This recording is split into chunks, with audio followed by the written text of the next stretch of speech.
अरे भैया हथौड़ा, यूं चुप रहने से कोनो फायदा नहीं होवत। अब जहां जा रहे हो ना, वहां ऐसा आदर सत्कार किया जाता है कि गूंगे भी गजल ठुमरी गाना शुरू कर देते हैं। हम हैं बनारस के भैया उमरे आ। चम्मच खड़ा करो क्या? चम्मच। वो फुर फुर करके चाय पीना भी छोड़ दिया। यार ये छोड़ने के मामले में बड़े माहिर हो तुम। आज ये छोड़ दिया, इसके पहले बीवी बच्ची को छोड़ दिया, उसके पहले तो हद कर दी। अपनी ड्यूटी, अपना फर्ज, अपनी वफादारी छोड़कर सीधे गद्दार बन गए।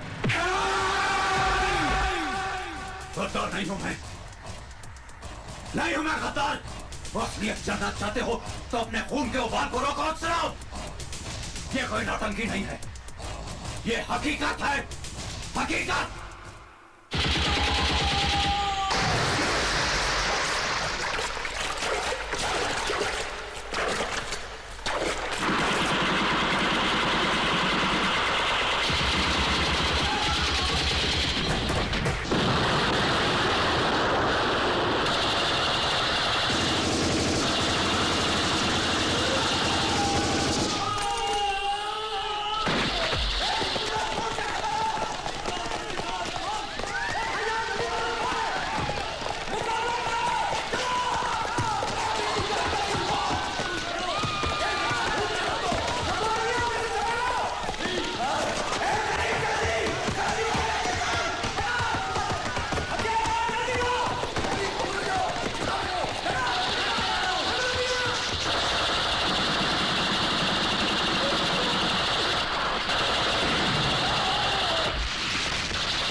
ये नहीं हो सकता चंगी जी, तुम समझ नहीं रहे हो, मिलिट्री का मामला है। आज तक हमने तुम्हारे हर मामले को सुलझाया, चाहे वो इलेक्शन का हो या फिर गंदी राजनीति में किसी को खत्म करने का।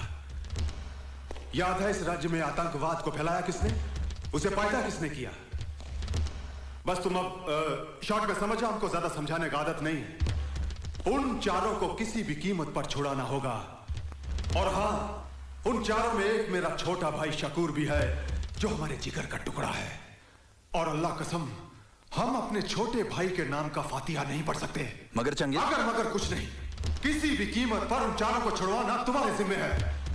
आज तक तुम्हारे हर खेल में हम जोकर बनकर खेलते आए हैं, मगर आज के इस खेल में जोकर। बस चंगे जी, आगे एक लफ्ज भी मत कहना।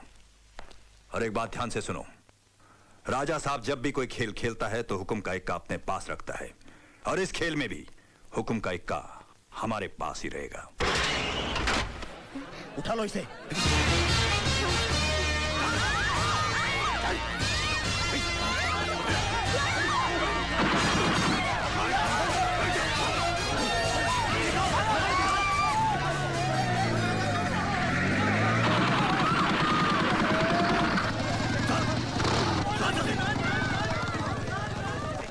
आतंकवादी द्वारा मंत्री की बेटी का अपहरण, आज की ताजा खबर, आज की ताजा खबर। आतंकवादी दिन दहाड़े मंत्री की बेटी को उठाकर ले गए, आज की ताजा खबर, आज की ताजा खबर। केंद्रीय मंत्री वीरभद्र सिंह उर्फ राजा साहब की बेटी भारती को आज उग्रवादियों ने कॉलेज के ग्राउंड से ही उठा लिया और बदले में उन 4 खूंखार आतंकवादियों को रिहा करने की मांग की, जिन्हें हमारे भारतीय जवानों ने जान की बाजी लगाकर गिरफ्तार किया था। इस मामले ने अब गंभीर मोड़ ले लिया है। इसका फैसला करने के लिए कार्यवाही कमेटी की मीटिंग कल दिल्ली में होगी। वीरभद्र सिंह जी, आप कैबिनेट कक्षा के सीनियर मंत्री हैं और आपके पीछे एक बहुत बड़े देशभक्त फैमिली का नाम भी जुड़ा है। माफ कीजिए मगन भाई, ये देशभक्ति, समाज सेवा, कानून, ये सारे अल्फाज किताबों में बंद ही अच्छे लगते हैं। अब आप ही मुझे बताइए, आप और आप जैसे चंद सीनियर पॉलिटिशियंस को छोड़कर आज के पॉलिटिकल फील्ड में कोई भी ऐसा आदमी है जो इन चीजों पर विश्वास करता है और इन पर अमल करता है? Let's be practical. आज राजनीति एक धंधा बन गया है, धंधा। इसका मतलब उस मिशन में हुई हमारे फौजियों की कुर्बानी बेकार जाएगी? देखिए, फौजियों के साथ मेरी बेटी को कंपेयर मत कीजिए। किसी भी हालत में मैं उन 4 टेररिस्टों के लिए अपनी बेटी को कुर्बान नहीं कर सकता। क्या जमाना आ गया है, लगता है महात्मा जी की बात सच होगी। मगन भाई, ऐसी कुर्बानी देने वाले नेताओं की आजकल सिर्फ मूर्तियां बनती हैं, जिनकी साल में एक बार सफाई की जाती है और मालाएं चढ़ाई जाती है, और बाकी के तमाम दिन परिंदे उनका आदर सत्कार करते रहते हैं। एक बात और मैं आप सबको बता दूं, आज मैं आप लोगों का भाषण सुनने नहीं आया हूं, मुझे फैसला चाहिए, वो भी मेरे फेवर में। ये तो सरासर ब्लैकमेलिंग है। ऐसा ही समझो। हर हालत में मुझे मेरी बेटी जिंदा चाहिए। अगर उसे कुछ हो गया तो आपकी ये मिलीजुली सरकार उड़ी समझो। 30 MP हैं मेरे पास, जिनके बलबूते पर आपकी ये सरकार चल रही है। इसे धमकी नहीं, मेरा फैसला समझना। और सब जानते हैं कि वीरभद्र सिंह जो फैसला सुनाता है तो कभी नहीं बदलता। सर, क्या फैसला हुआ आज की मीटिंग में? अभी तक कोई फैसला नहीं हुआ है, मगर मैंने अपना फैसला सुना दिया है। एक बेटी तो क्या, अगर मेरी 10 बेटियां भी होती तो मैं उन सबको अपने देश के लिए कुर्बान कर देता। इन आतंकवादियों को इस मुल्क से हमेशा के लिए खत्म करने की कसम खाई है मैंने। और ऐसे मौके पर अगर हम जैसे लीडर झुक जाएं तो इस देश की जनता का क्या होगा, इस देश का क्या होगा?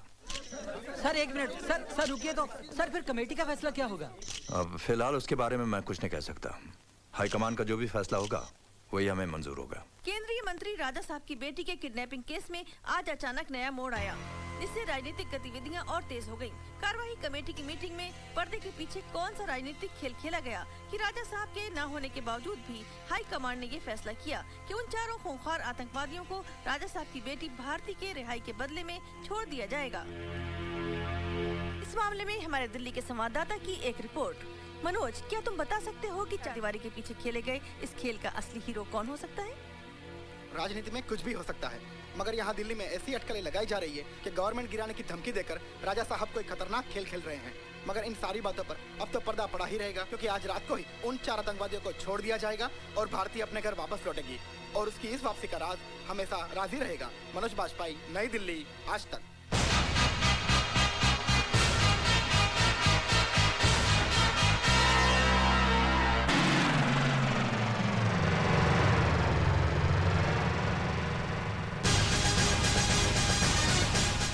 रुकिए, कहाँ जा रहे हैं आप?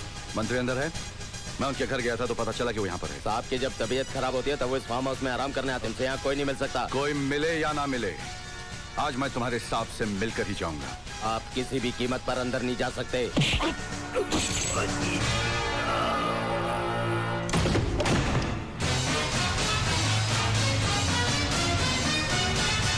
पता नहीं तुम जैसे गद्दार और देशद्रोही नेता का असली रूप हमारे देश की अंधी जनता कब देखेगी। कल तक तो टीवी इंटरव्यू में बड़े बड़े भाषण दे रहे थे कि मेरी एक बेटी तो क्या, अगर मेरे 10 संतान भी होते तो मैं उसे देश के लिए कुर्बान कर देता। और एक ही दिन में सब कुछ बदल दिया। करवा दी उन 4 कमीनों की रिहाई अपनी बेटी की जान के बदले में। अरे शर्म आती है मुझे तुम जैसे गंदे नेता को देखकर। मेजर, तुम अपने हद से आगे बढ़ते जा रहे हो। अब एक फौजी की खोपड़ी गर्म हो जाती है तो अपनी हद ही क्या, दुश्मन की सरहद भी पार कर जाता है। जानते हो उन कमीनों ने कितने हिंदुस्तानियों का खात्मा किया, कितनी औरतों का सुहाग उजाड़ा, कितने मासूम बच्चों को यतीम किया।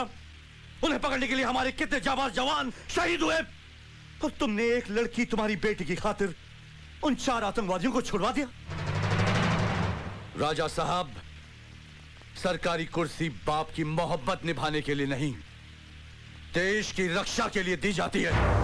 सच कह रहे हैं आप, बिल्कुल सच। भारती, तुम? हाँ, आज मैं भी अपने बाप का असली रूप देखने यहाँ चली आई हूँ। और पता चला कि बीमारी के बहाने आप यहाँ कौन सा आराम फरमा रहे हैं। भारती, तुम भी इन वर्दी वालों की बातों में आ गई। आप इस देश की जनता की आंखों में धूल झोंककर उन पर राज कर सकते हैं पापा, मगर अब अपनी बेटी की आंखों में धूल झोंककर उसके दिल पर बाप बनकर राज नहीं कर सकते। मुझे शर्म आती है आपको बाप कहते हुए भी। जिसके बाप ने आजादी की जंग में अंग्रेजों की गोलियां अपने सीने पर खाकर इस देश को आजादी दिलवाई थी, और आज उसी का बेटा आतंकवादियों से गले मिलकर अपने ही देश को लूट रहा है। भारती, बंद करो ये बकवास। ये बकवास नहीं, हकीकत है। आज मुझे ये भी मालूम हो गया है कि उन 4 को छुड़वाने के लिए आप ही ने मेरे अपहरण का नाटक रचा था, और फिर बाद में आप ही ने सरकार को गिराने की धमकी देकर सरकार को दबाव में लाकर उन 4 को छुड़वा दिया। देश का प्रधानमंत्री बनने की लालच ने आपको इतना गिरा दिया है कि आपने अपनी खुद की बेटी का भी इस गंदी राजनीति में इस्तेमाल किया। बस करो बेटी। मत कहिए मुझे बेटी। आज से मैंने वो सारे रिश्ते तोड़ दिए हैं जो हमारे बीच थे। अब मैं आपको सारी दुनिया के सामने बेनकाब कर दूंगी और देशवासियों से चिल्ला चिल्ला के कहूंगी कि देखिए इस आदमी की असलियत। जिसे तुम प्रधानमंत्री बनाना चाहते हो वो आदमी कितना कमीना है। अरे जो अपनी बेटी को बेच सकता है वो एक दिन कुर्सी के लिए अपनी माँ को, अपने वतन को भी बेच देगा। बदतमीज!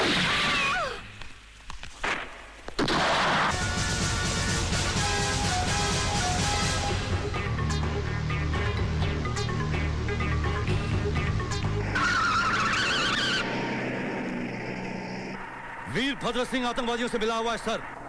What? That's not possible. उसने अपनी बेटी को भी मार दिया सर, अपनी असलियत छुपाने के लिए। जी हाँ, वो इस वक्त मेरे कब्जे में, मैं उसे हेडक्वार्टर ले आ रहा हूँ सर।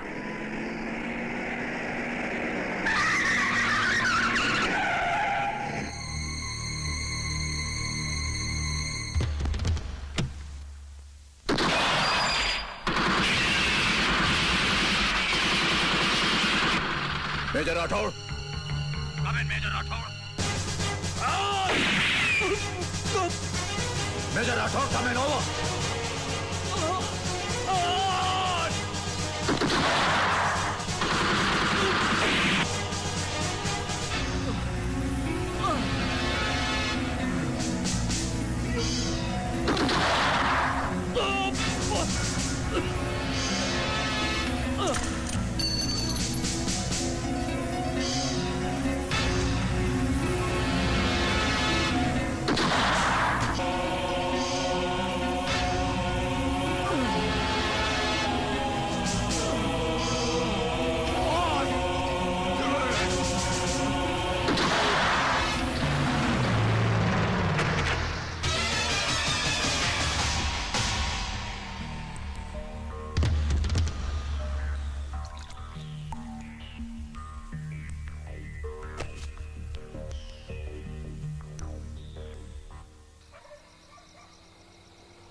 मेजर राठौड़!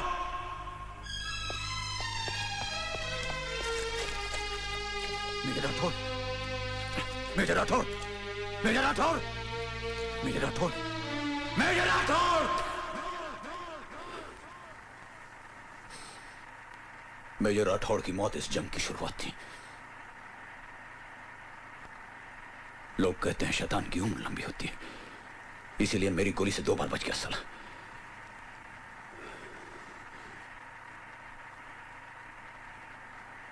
हालात फिर कुछ यूं बदले कि मैं अपना मिशन पूरा नहीं कर सका। एक सच्चा सरदार मर सकता है लेकिन अपने बाल नहीं काटेगा।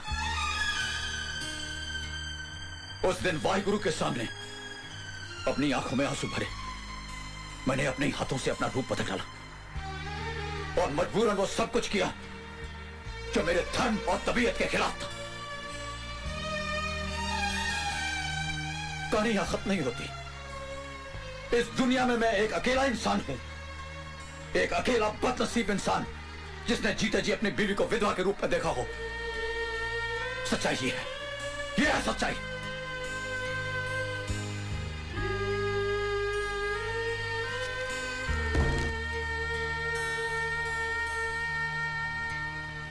जिस मकसद से मैं आपका आर्मी हेडक्वार्टर लेके जा रहा हूं वो तो पूरा हो गया, लेकिन आपका मकसद अभी पूरा नहीं हुआ और कानून के दायरे में रहकर पूरा भी नहीं होगा।